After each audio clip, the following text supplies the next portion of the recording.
Meanwhile, a man called Max Horowitz also watched the Noblets. Max's small television had picture, but no sound. His big television, sound, but no picture. He was 44 and liked the Noblets because they lived in a delineated and articulated social structure with constant adherent conformity. And also because they had oodles of friends.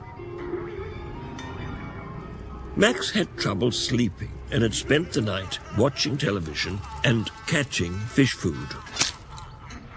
He noted to himself it was the 6th fly he'd caught this evening.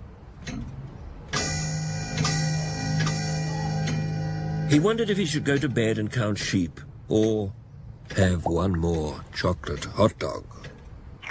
He thought he'd try both. But it didn't work. It had been 6 hours and 12 minutes since Henry VIII had passed away. And Henry's death had thrown Max's life into disarray. It had become asymmetrical, and the sooner he got a new fish, the better. Tomorrow he would go to the pet store and get another Henry. Henry the Ninth.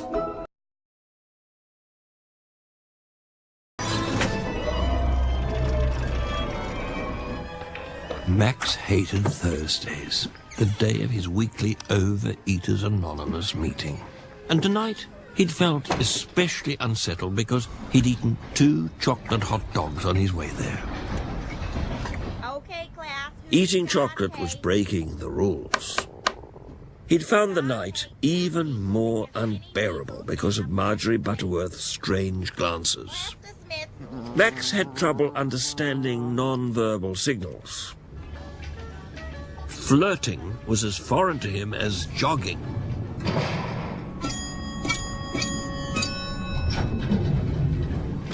Max found most people very confusing.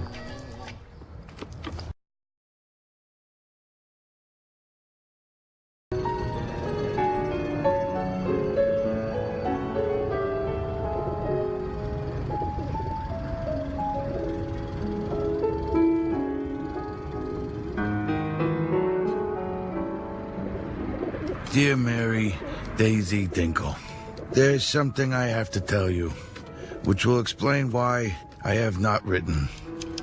Each time I received one of your letters, I had a severe anxiety attack.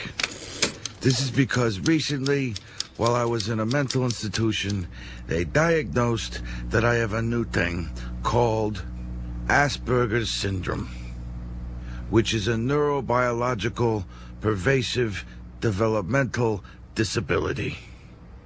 I prefer ASPE for short. I will now list some of the traits of an ASPE.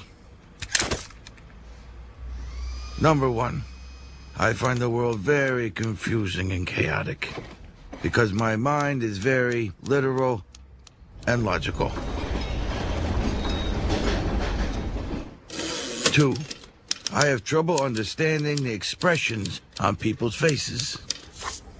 When I was younger, I made a book to help me when I was confused. I still have trouble with some people. Ivy was hard to understand because of her wrinkles and because her eyebrows weren't real. 3, I have bad handwriting. I'm hypersensitive, clumsy, I can get very concerned. 4, I like solving problems. Ivy said this is a good thing. And finally, number 5, I have trouble expressing my emotions.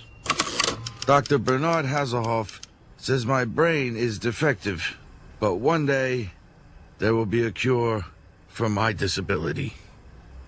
I do not like it when he says this. I do not feel disabled, defective, or a need to be cured. I like being an ASPE. It would be like trying to change the color of my eyes.